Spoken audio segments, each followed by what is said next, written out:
Shalom, Bapak, Ibu, Saudara-saudari yang terkasih di dalam Tuhan. Kita akan kembali melanjutkan renungan firman Tuhan dalam topik kekuatan dalam persatuan. Bagian firman Tuhan yang akan membantu kita memahami lebih jauh tentang topik ini terambil dari Roma pasal 12 ayat 4 sampai dengan 5, terjemahan baru kedua yang berbunyi demikian. Sebab sama seperti pada satu tubuh, kita mempunyai banyak anggota, tetapi tidak semua anggota itu mempunyai tugas yang sama. Demikian juga kita, walaupun banyak adalah satu tubuh di dalam Kristus, tetapi kita masing-masing adalah anggota yang seorang terhadap yang lain. Bapak, Ibu, Saudara-saudari yang terkasih di dalam Tuhan, dampak keempat yang menjadi kekuatan dalam persatuan adalah pelayanan kita menjadi semakin berdampak bagi sesama kita dan semua orang yang kita jumpai.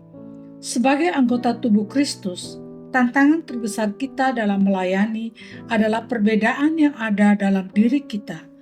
Dalam beberapa waktu yang lalu, khususnya dalam seri renungan yang berjudul Berbeda Tapi Tetap Satu, kita menemukan setidaknya ada 6 hal yang dapat menjadi tantangan dalam kesatuan tubuh Kristus. Namun tantangan tersebut dapat kita atasi dengan membangun komunikasi yang efektif dan terbuka, kembali berada dalam visi, misi, serta tujuan pelayanan yang jelas, mengupayakan kerjasama dan kolaborasi dalam tim, dan terakhir, kita belajar menghargai perbedaan sebagai bagian dari kekuatan.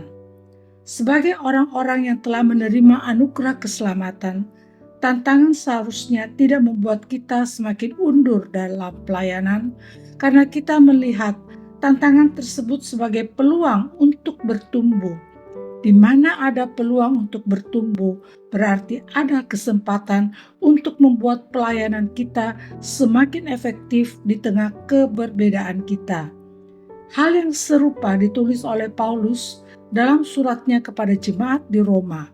Dalam bagian yang menjadi perenungan kita hari ini, Paulus memberikan sebuah pemahaman kepada jemaat tersebut.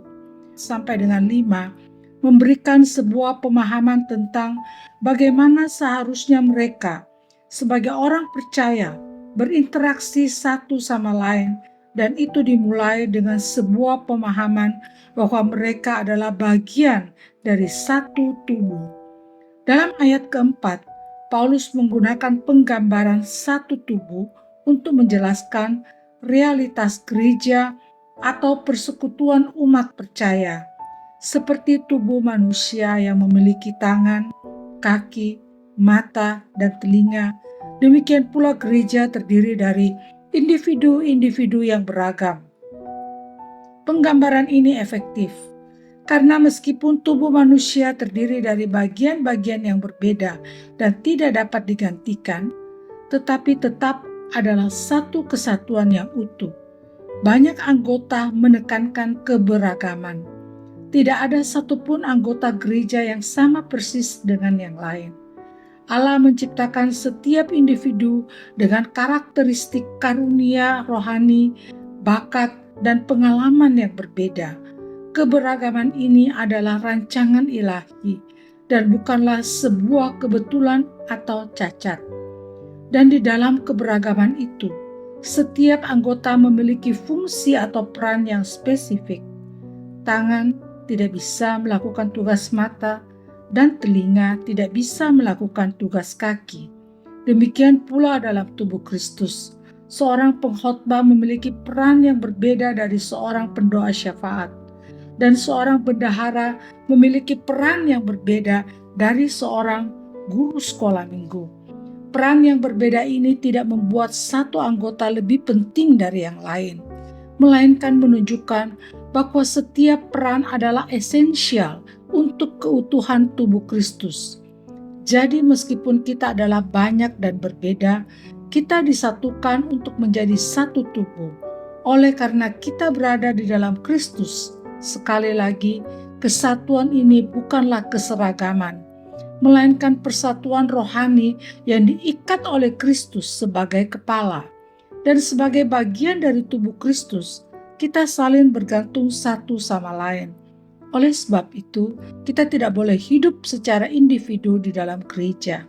Kasih, perhatian, dan pelayanan yang timbal balik adalah hal yang seharusnya ada di dalam komunitas orang percaya. Dengan kata lain, setiap orang bertanggung jawab untuk melayani orang lain dan membutuhkan pelayanan dari orang lain.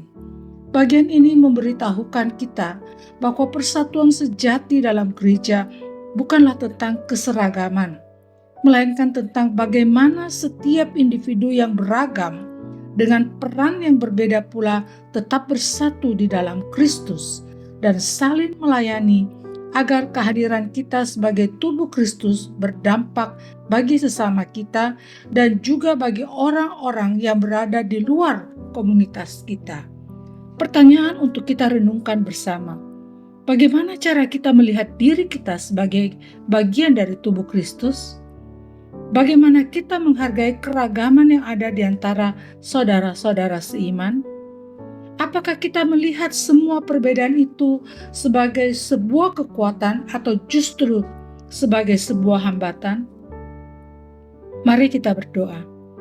Allah Bapa yang murah hati, kami bersyukur telah menjadi bagian dari tubuh-Mu. Dengan segala keunikan yang Engkau berikan, membuat kami belajar melihat keindahan-Mu di dalam komunitas kami. Tuhan, tolonglah kami untuk menghargai keragaman ini. Berilah kami kerendahan hati untuk bekerja sama dengan saudara-saudara kami untuk membangun tubuh-Mu di tempat ini. Kami rindu untuk menjadi satu dalam kasih dan tujuan. Kami rindu menunjukkan kesatuan dan kuasa-Mu kepada dunia. Ini doa kami. Di dalam nama Tuhan kami Yesus Kristus kami berdoa. Amin. Demikianlah renungan kita bersama pada hari ini. Kiranya kita boleh terus bertumbuh setiap hari di dalam Tuhan.